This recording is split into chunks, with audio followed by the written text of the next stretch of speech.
Today, we're talking about beyond divorce, how to find yourself through somatic healing. I have not had a somatic healer on in quite some time. And so I'm really excited about today's conversation. We're going to explore how trauma, and especially breakups or divorce, get trapped in the body, how everything gets trapped in the body and can lead to so many of the things you're experiencing, like anxiety, depression, unhealthy patterns in future relationships. And as you know, our desire is to help you be fully healed and refined through the difficulty of divorce as you head into the next chapter of your life. And with me today is Laurie James, who is a somatic healer and coach, and she's going to share how somatic practices can help us to tune into the physical sensations and to offer a pathway for releasing. And just, you can read all about the show in the show notes and about Laurie. What I will say is she's a true champion for women in midlife. She's a somatic relationship coach and the voice behind Confessions of a Freebird, which is a podcast. Check it out. And she blends her personal experience, which she'll share with us, with professional expertise to create a safe and empowering space for individuals to heal and transform. And so, with no further ado, I'm so excited about today's conversation. Welcome, Laurie. Thank you, Karen. I'm so honored to be here, and I'm so looking forward to this conversation. So thank you again for having me on your show. Absolutely, absolutely. So before we get started, I love for my guests to share something about themselves Yeah. so that the listeners get to see a little bit more of your personality. And so my question for you today is, can you share something that you are most proud of in your life with me and the listeners? Most proud of. So I would honestly say my most prized possession, I shouldn't say possession. What I am most proud of is my four daughters. I raised four beautiful daughters, and I always wanted to have children. I felt very fortunate that I was able to stay home to raise my children, which I believe these days is a luxury. And I just love, as adults, they are all now adulting. They're all off the payroll. Oh my God, I love that statement. I'm getting mine off the payroll. How old are yours?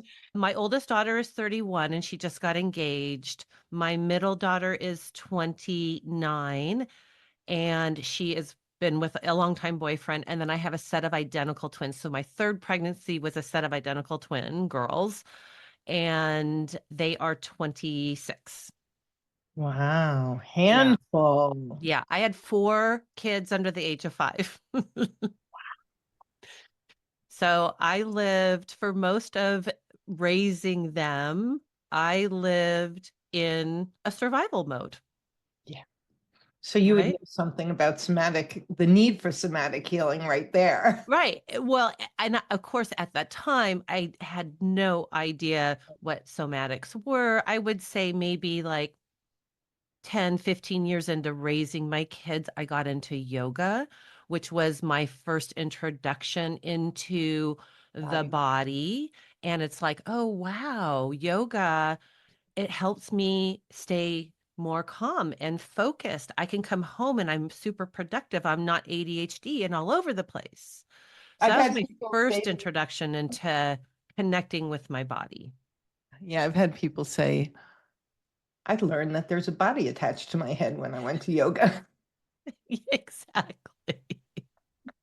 Yeah, it's such a gentle way to step into it. Okay, so first of all, love your answer. Love that being Thank a you. mom and raising four girls is the thing you're most proud of. I'm absolutely stealing the off the payroll, Yeah, right? because I've been having the off the payroll conversation with my emerging adults, as I call them, because they don't Yeah, get to be called adults until they're fully off the payroll. Um, exactly. okay, so let's dive in and let's begin with a definition. What Okay. exactly is somatic healing?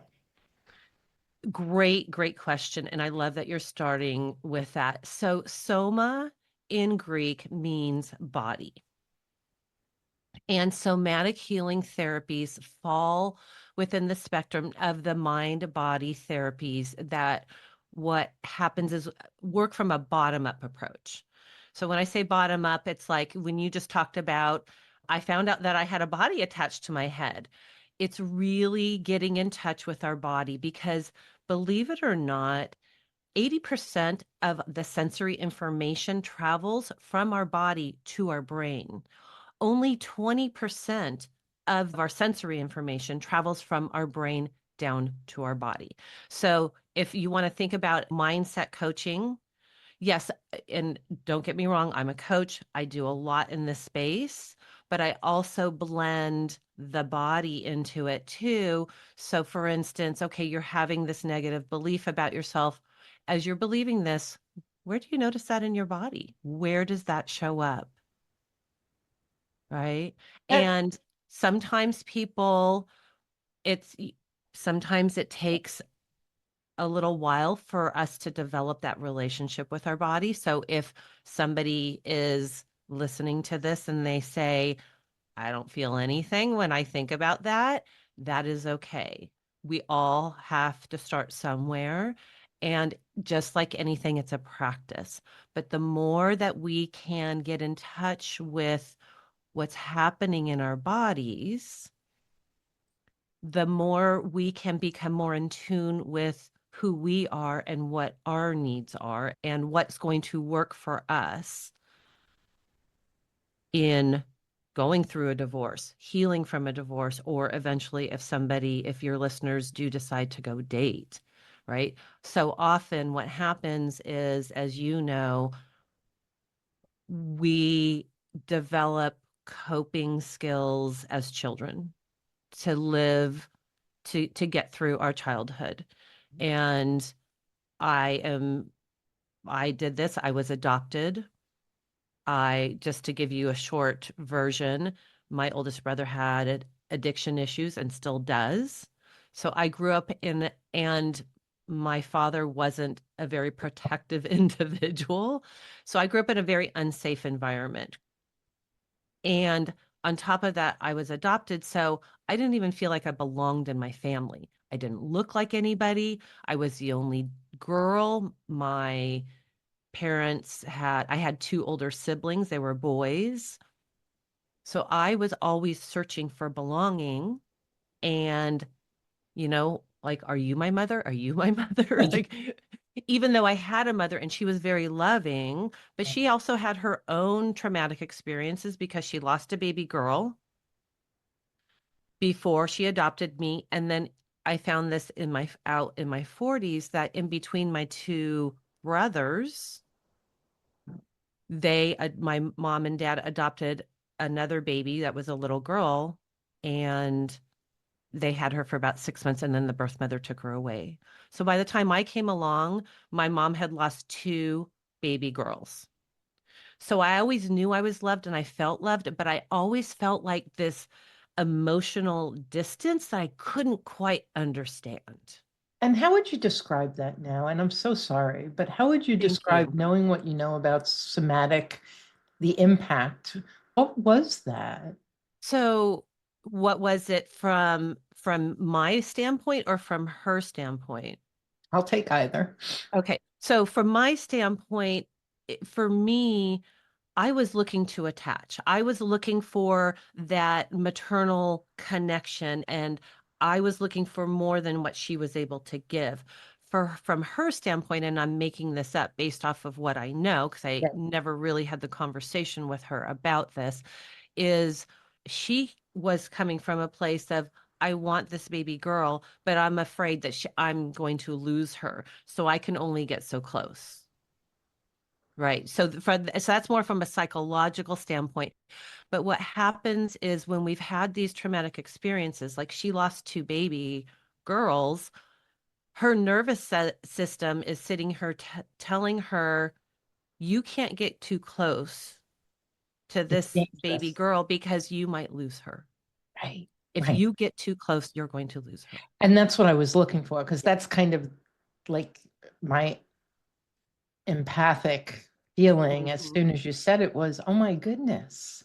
Like after Yeah. having one in your body that you lose, having one that you have for 6 months, Yeah. that's taken Yeah. Like away. I'm Like, how do you, getting chills as we're talking about yeah, how do this. you get close? How do you get, if I get too Yeah. close, it's going to be Yeah. gone. Like, Yeah. and then for you, who as a little girl, you just intuitively know I want to be connected. Yeah.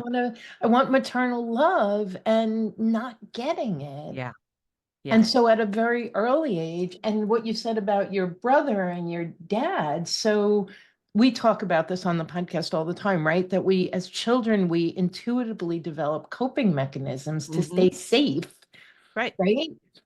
And to survive. And then we bring those coping mechanisms into our adult life, and that doesn't work so well. No. And the funniest part about it is so I was married for 26 years together with my ex-husband for 28, who I had my 4 children with.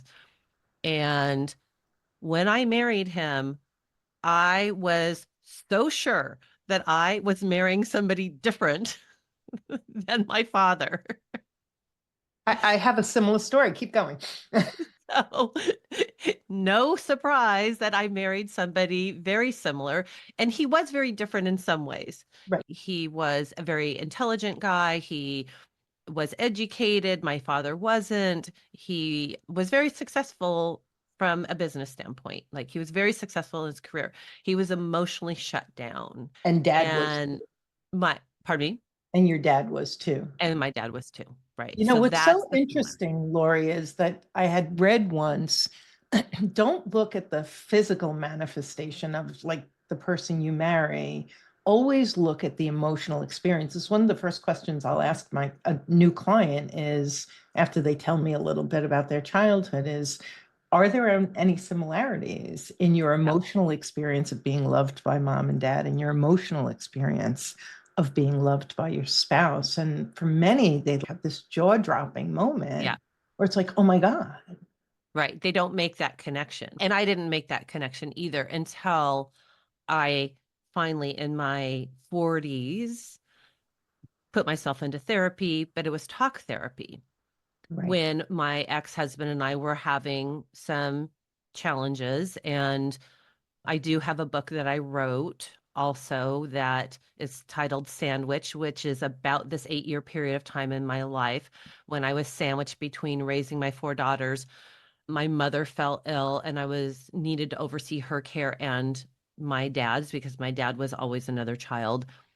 And then a year into that, my marriage started to crumble.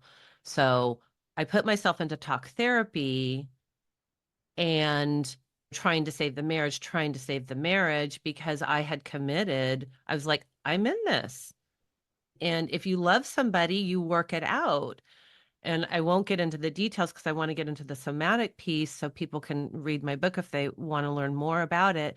But I had to come to the realization through that, and he had trust issues. I needed somebody that could trust me the way I needed to be trusted, not the way he was able to trust me, which was not very trusting, let's just say. Right. So fast forward, I leave my marriage. I try 2 other times to leave my marriage, various reasons. One, the first time I wasn't ready. The second time, my twins both had separate health issues that I needed to address, and I had to be the adult. So I finally leave my marriage once my twins leave for college. A year after that, about a year and a half after that, I woke up at 4 in the morning. I had severe back pain. I'd been struggling with some back pain prior, but I was struggling with back pain at the time. I was in the process of writing my book. I was going through my divorce. I had jumped into dating too soon. And I want to say that very loud and clear. I jumped into dating too soon because of my attachment styles. I needed to attach, which came from that very early conversation we just had about I was looking for, you know, are you my mother? Are you my mother? Are you my mother? So I fell very ill. I ended up in the hospital twice. They could not figure out what was wrong with me. They ran every test in the world. I was severely anemic. The first time I left the hospital, they I begged to get out of there because they were just chasing my symptoms. My oxygen levels were low. And so then they would pump me up with fluids. And then I was carrying all this water weight. Basically, and what happened was it felt like I had stuck my finger in a light socket and my nervous system was fried. That's what it felt like. And just say that again. How soon after your girls went? So So everyone's out of my the house so now. my yeah, so my girls left for college. We moved them in August, beginning of September. By the end of September, the buffer was gone. So I wanted to get to that, and I want to fast forward to now. I want to do the bridge now, but I Okay. think this is really, really important because here you are, mom raising four kids, babies in diapers, right under five, whatever. You make certain decisions, you stay in the marriage for certain reasons. Ah, finally, divorce, girls off to college, I'm divorced, and then your body Oh, has something to say to you, mm-hmm. which Yeah. it may have been saying all along, but you were too darn busy to even like hear Yeah. it, notice it, pay attention to Yeah. it. And my sense is this is your introduction into somatic work. So give it to us. I'm so curious. So, without getting into too many details, yes, I ended up in the hospital twice. It took me, I couldn't drive. I had to have all my friends take care of me around the clock for 2 weeks. That's how bad I was. I lost 14 pounds. I was a mess. I have a friend who is a doctor and she's a surgeon, and she was freaking out. I had this air pocket. I had what's called migrating arthritis, these hot patches that were Your whole popping up. system was going wild. Oh, yeah. So, from a somatic place, anything that is too much too soon, too much too fast, too much for too long, or too little for too long is a simple definition of what trauma is. And so I had several things. First, as you know, and probably your listeners, or if they're a new listener, they're going to soon find out, going through a divorce is the second most stressful thing you can experience in life, right? So one of the other top 5, 10 is moving. So I divorced, I moved out. When I got sick, my divorce was all this happened in 1 week. My divorce was final. I finally got the paper signed from the court, and I had closed escrow on a house. This was my body shutting down.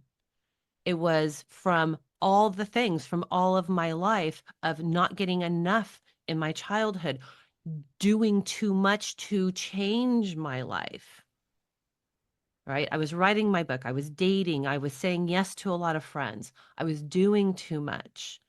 My nervous system could not manage all of that, so my body shut down. Isn't it fascinating? It's like if we intellectually don't know the right thing to do, the body's like, I got it. Yeah. I It's like there's a book called The Bodies Keeps the Score. it's Our bodies are so intelligent, but we choose not to listen to them. Let me just say, and at that point, like I had done like 3 years of an energy class, and I was doing yoga regularly, and I'd read all kinds of spiritual books. Like I felt like I was pretty in tune, and I wasn't. So that's when I started so a good friend and therapist friend of mine said, you need to go see Bob. Well, Bob was a somatic experiencing practitioner, what we call SEP, which is now what I have become. And I spent many years with Bob, and he helped me teach me how to regulate my nervous system Mm. and to help me through a lot of the trauma that I experienced, not only in my childhood, but also leaving in my marriage. There was Yeah, a lot. basically a lifetime, Yeah. right? That's like Yeah.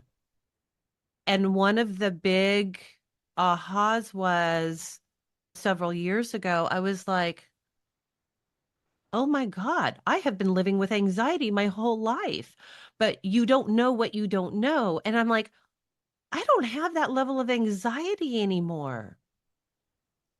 This is what people who don't have anxiety feel like. Oh my God. And you didn't go from having anxiety to not having anxiety by taking anxiety medication. No, nope. I'm Okay. not, nope. So I, I want to put a pin in this. We're gonna stop for a brief commercial break. sure. And when we get back, I really want you to dive into what is this somatic healing? Like, how does that happen? Of course, your friends and loved ones care deeply about you. But if you're honest, while they mean well, when it comes to your divorce, they just don't get it. And sometimes you leave those conversations feeling even more isolated. If you're feeling lonely and craving connection, support, and practical guidance, our high conflict divorce support group is open and accepting rolling enrollments.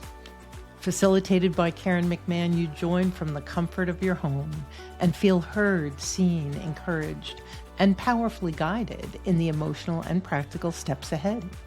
Go to jbddivorcesupport.com/HCDSG and join us today. Divorce feels like an overwhelming, perfect storm as you navigate pain, fear, and confusion while struggling with unfamiliar legal procedures and the pressure to make complex decisions that will impact the rest of your life. Our free Rapid Relief Call provides the clarity and confidence you're yearning for. Visit rapidreliefcall.com for support and guidance today. Okay, we're back. You realize that you've actually lived with anxiety most of your life. You're working with the somatic practitioner, and something is happening in the work that you're doing that is regulating and calming your system. And Mm-hmm. so many of us know that when we're emotionally triggered and upset, we need therapy. And so we go to talk therapy. And it's so fascinating to me now how that's one of so many different choices. Mm-hmm. Talk to us about what does that mean? What does somatic healing mean? What are I mean, I know ways of regulating one's nervous system, a few, tiny, but can you give us like a bird's eye picture of what that Yeah. looks like? And then maybe you could even leave our listeners with a couple of little practices or tools. Absolutely. I'd love to. I'd love to. First, if I can, I want to start with Peter Levine is a PhD, and he is the developer of somatic experiencing and is the program that I'm trained in, and he has developed somatic experiencing over the last 50 years. He's now in his 80s. But he's really created a naturalistic and neurobiological approach to healing trauma and to regulating the nervous system. And so I just like to add that just so people have context. I This think isn't that just this some is woo-woo thing that somebody came up with. Peter is up there talking to Dick Swartz, who's created internal family systems. This is somebody who's very well respected, if you're just learning about somatics, very well respected in the healing and of trauma world. So what happens, and I want to preface this with, I hated this when I started it. you I had hated a it. really hard time. I'm a doer. I raised 4 kids. I took care of my elderly parents. Can I swear on this? I get shit done. And so you're like, give me something to do. Give me something to do. And part of when you work with a somatic experiencing practitioner, it's about slowing down. You didn't like that. And I didn't like it. It's slowing down so that way your nervous system can catch up and process and ideally discharge the energy that's in your nervous system that didn't get discharged in those specific experiences. So, a really good example is, let's say, let me give you an example that will relate to maybe somebody, a listener. And this is something I did before I got into the somatics, but I guess I knew, and I was listening to my body enough. I was in mediation.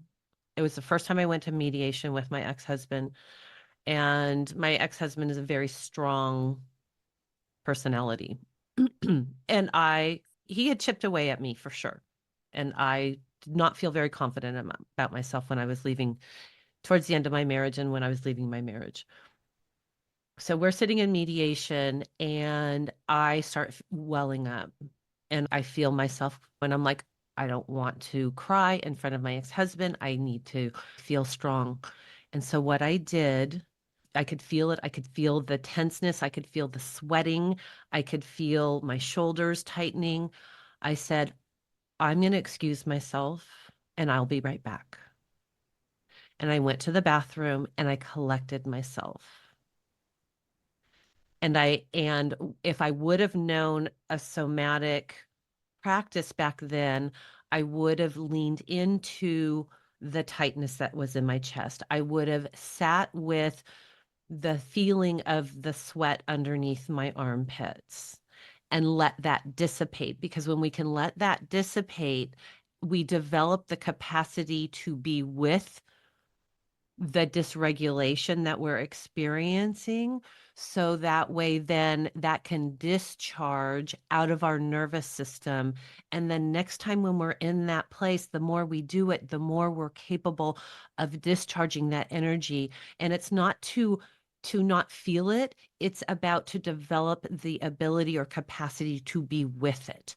And we as a society have been taught to push it away. We don't want to feel that. That feels wrong because then what comes with it is meaning making of, oh my God, I'm embarrassed that I'm crying in front of the mediator and my ex-husband. I feel ashamed. And it also could potentially relate back to some other experience that we've had in the past when we've had a similar experience, right? All of which I would imagine just increases the dysregulation and the right. Like, so Yes. now your monkey mind is like, oh, that's happening. Well, it's because of this, that, and the other thing. And so the body's going, ah, and it's And then it gets getting worse worse. and worse and worse. Exactly. Yeah. Exactly. So this when you work with a somatic experiencer, and I'm sure that you also do this in your coaching, is even in coaching, we want to slow people down, right? That's probably the saying I say the most is, okay, let's just slow this down, right? That's like one of the biggest things. Right. Yeah. And that's hard to do when we live in a society that is moving faster and faster and faster, right? But our nervous system was developed over the most current part of our nervous system was developed over 200 million years ago. It cannot catch up to all the The hurry technology. scurry of today's society. Yes, Yeah. yes, Yeah, so this is so interesting. So before you knew the somatic work, you're in mediation, you felt all of those things, and you were able to go and take a moment to regulate, which I love that you're saying that because there's all types of people who are entering their mediation or yeah, their negotiation. And we do have permission to take care of ourselves and step away and do what we need to yeah, do. Um, yeah. Instead so of pushing through. right, which is really just traumatizing the body that much more. And I do a lot with just like abandoning yourself too. It's kind of like, Yeah, let me abandon myself one more time. What's my problem? I should be okay. Let me just shut this down and soldier forward. And doesn't that just continue the trauma and the yeah. dysregulation? It definitely does. And that's what people don't understand. They think they can push through and then they'll be okay, but then the trauma shows up in some other way. And It's then like, they say, why does this keep happening to me? and why? Mhm, Yeah. mhm. Yeah. So what do we do with this? So what do we do knowing what you know now? Let's do this. And you may have a different path that you wanted to go on, but I can't That's help myself. okay. No, Knowing what you know now, how would you have coached your younger self who was in mediation through that situation? that's a really great question. I think that I did stay and I did collect myself. I think what I would have done is I would have sat there and stayed with the sensations and the feelings and the emotions that I was experiencing.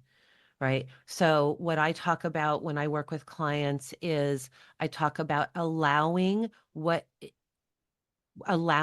is inside to emerge so that way we can experience it, express it, and expel it.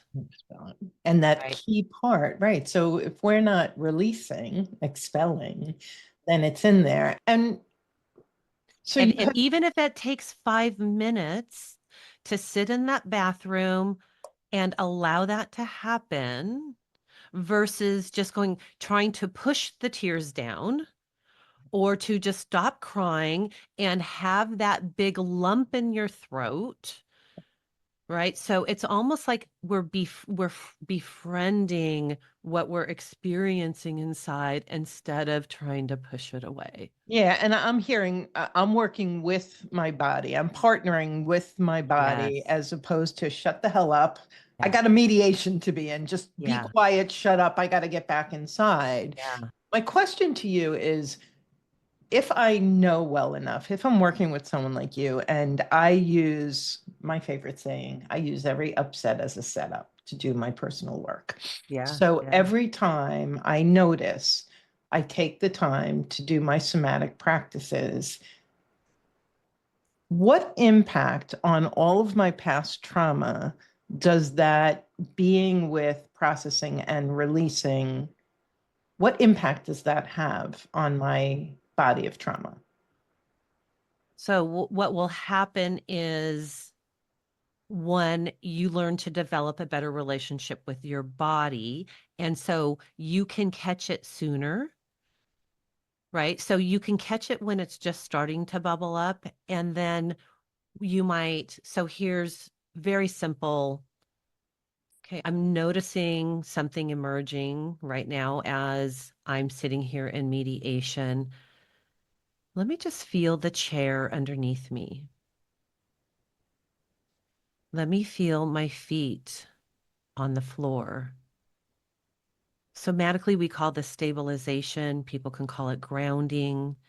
Let me feel the chair supporting my back.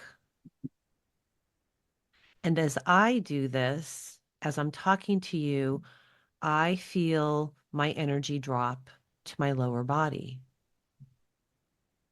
right? I feel more grounded and I'm going to be more present because our nervous system will then, if we don't do that, it's going to trigger our brain, and our brain is going to, the prefrontal cortex is going to start shutting off, and then we won't have the ability to make a good decision in the moment. We might act out. We might like get defensive because our body is trying to protect ourselves. So Yeah. we get defensive.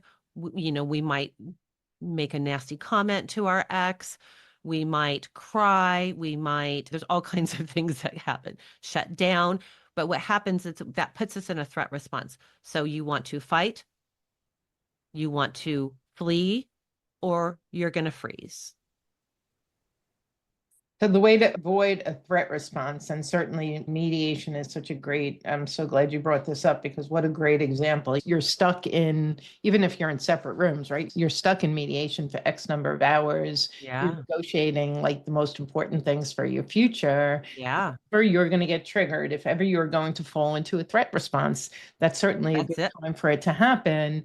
And so what I'm hearing you say is when you begin to pay attention to feet on the floor, back against the chair, pay attention to your body in that like incredibly basic way, Mhm. you're bringing your conscious and present attention down to the body. And in doing that, does the simple practice of attending to the body begin to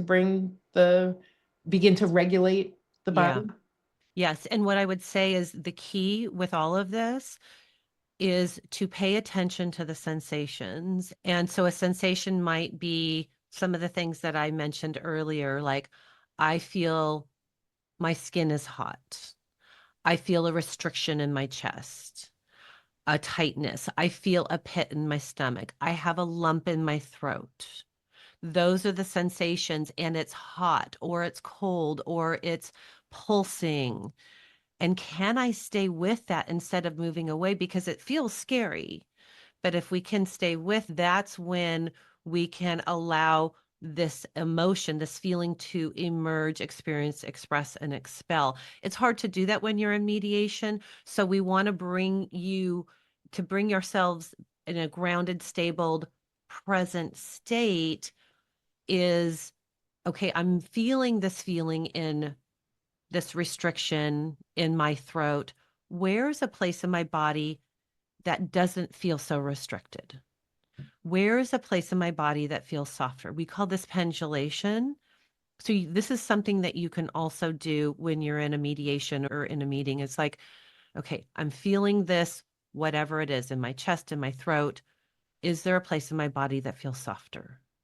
What I'm hearing you say is when we pay attention, we're also learning the tells in our body, right? So Yeah. I'll ask someone and they won't know. And then they Yeah. pay attention. It's like, oh, my neck gets really tight. My stomach goes Yeah. into a knot. My hands get really sweaty. So, on the one hand, knowing your tell, which is actually starting to have this open communication with your body and knowing when your body is saying something to you. And Mm-hmm. then the other piece, which is I'd never heard before, the pendulation, is that so that's this kind of inflamed threat response. Where in my body is there something softer? Where can I look for the non-threat response? Why do we Exactly. do that? We do that. Is that part of the grounding? What explain? So we do that to signal to the nervous system that, yes, you're feeling this threat, but there's a place in your body that you can find safety. So, right. So the soft place, the pendulation, as you said, Yep. that's actually finding the safe space in the That's body. finding the safety. And right, because as we know, our brains and our bodies, we are meant to protect us, right? And so that's why we have survived for as long as we have, is because our brain and our body and our nervous system is always looking for threat or for safety, Yeah. right? Threat, threat, threat, threat. You're a threat. My ex is a threat. His lawyer's a threat. This process feels threatening because there's so much uncertainty on the other end about my future, my financial future, my well being, my children's well being. Where do I live? 100%. So, if we can find small little pockets of safety within ourselves, that is reminding our nervous system, yes, my ex feels like a threat, but he's not a dinosaur that's going to kill me. He's not the saber-toothed tiger that's going to kill me. I can find safety within and I can protect myself.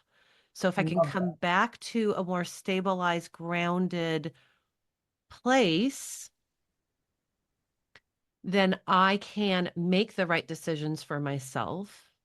Well, and part of it too is how do you get back into your prefrontal cortex where you do all of your logical thinking if you're Right. living in your amygdala in fight, flight, or freeze. And so again, such a great analogy to put on the table because here you are in mediation. Mediation can go for 2 hours, it could go for 8 hours. And so it's marathon in and of itself. It's all of Mm-hmm. these important decisions.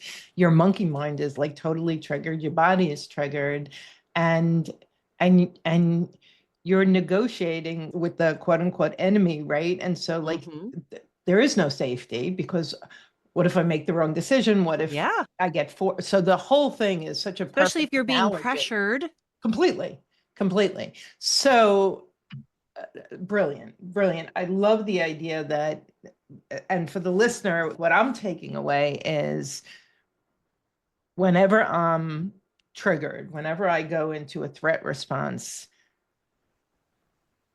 it's not my entire body.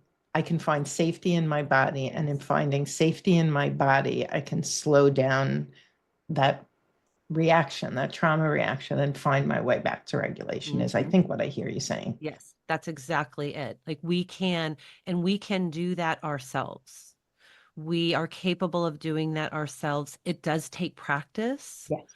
but it is possible. And if we can bring ourselves back to that place of stabilization, as we call it, grounding, that's bringing us back into the present moment. That's going to allow us to use our prefrontal cortex instead of turning on our amygdala. And you might even be able to say, yes, I agree to that. No, I don't. Or I need a day to think about that. And that's okay, and not feel pressured. So that way you give yourself even more time to make the right decision for you. and your family. Beautiful. And you're less likely to abandon yourself and make a decision you don't want to make because you're scared and you're operating out of something other than your rational mind. Right. And you just want this to be over. Right. Beautiful. I would love to stay on the phone and chat with you so much longer, but we do need to begin to wrap this up. And so if you mentioned one, if you have one or two other suggestions for our listeners, and then I know that you have a gift for them as well. And so I want you to be able to talk about your gift and your website and your podcast as well. Thank you. Appreciate that. So, one of the other things I would suggest anybody going through a divorce is to one of the things I do with my clients too is I have them check in with themselves once a day, twice a day, whatever they feel they can manage, and keep a log of how am I feeling? Like, what is my nervous system communicating to me? This takes 2 minutes. You can start if you did it in the morning and then maybe in the afternoon, like around 3 or 4 in the afternoon, and just like even just write down a word, like, what am I feeling? And if you don't know anything about sensations, you're like, this is foreign to me. My free guide is a beginner's guide to somatic healing that people can download. And on one of the sheets is a page that has all these bubbles that has all the different sensations that our bodies are going to feel, whole body, chest. And so they can use that as their guide. And if they use that and just really start getting to know, and because that's going to tell you if you're in a fight, flight, freeze, and if you can just do those simple stabilization exercise. Another really great one that you can do while you're in mediation that I want to point out, and these are like very basic, just orient to your surroundings. Just look around the room and look around. Maybe even if there's something that's very appealing or pleasant, focus on that. And then go back to feeling the chair underneath you, feeling your feet on the ground. That will also help bring you back into the moment while you're in mediation. And nobody even needs to know that you're doing this. Beautiful. I love that. It's funny. I was on the couch this morning doing my prayer and meditation, and I took a minute to check my email, and there was an email from somebody about something dealing with my business that was disappointing. Mm-hmm. And I was about to put the phone down and just go to my next thing. And my body was like, you're upset. And so I love that I'm talking to you today because I don't always do this. And I put the phone down and I just went through my own little scan of what am I feeling? Where Yeah. am I feeling it? What am I thinking? Yeah. How true is that? And literally for me, just taking a few moments, I went from slightly triggered, upset to it's all okay. Yeah. And it was because I was able to, I think, tend to the physical reaction, which was, as you say, 80% going from body to head. I didn't think I was upset by the email. Yeah. But I was upset by the email, and it was Yeah. my body that told me I was upset by the email. So I find that fascinating because I wouldn't have connected that had we not had this conversation today. Beautiful. Beautiful. Great, great awareness, right? And that's where everything begins is with With awareness. awareness. And so you have your podcast is named again. Confessions of a Free Bird, and you can find that on Apple Podcasts. It's about making the most of our second act. I do bring a lot of somatic work into my conversations with my guests. I also do solos. I talk about a lot about divorcing, healing, and dating differently. And also, but just in general, just making the most of our lives as we hit midlife and beyond. Yeah, beautiful. So, folks, please check out, is it lauriejames.com? Is that the? It's Laurie E. James, Laurie, middle initial E, James.com. So this is all in the show notes. Please grab the free gift, check out the website, listen to the podcast. I think we're doing a swap. Yes. Yeah, Looking forward to that. so I'll be on Laurie's podcast at some point as well. And definitely download the guide. I'm downloading the guide. I'm very curious to see what I can add to my little toolbox. And so, Laurie, thank you for what you do in the world. Thank you for how you help heal people. And thank you for joining us and sharing your skills and your insights. So helpful. I think that everybody's going to walk away with something. Yeah. Thank you, Karen. Thank you so much for being here. And thank you for everything that you're doing for your community as well. It takes a village. It sure does. It sure So, does. And we're here to support you. And so until next time, you take care. I'll be back real soon. Thanks for joining us on the Journey Beyond Divorce podcast. I hope you found guidance and encouragement to help you along your journey. If you like my podcast, please take a minute to subscribe and leave a review on iTunes. You can also visit us at jbddivorcesupport.com, where our team of coaches support both men and women through our one-on-one coaching, group programs, online courses, and free resources. Stay tuned for our next episode, and I'll talk to you soon.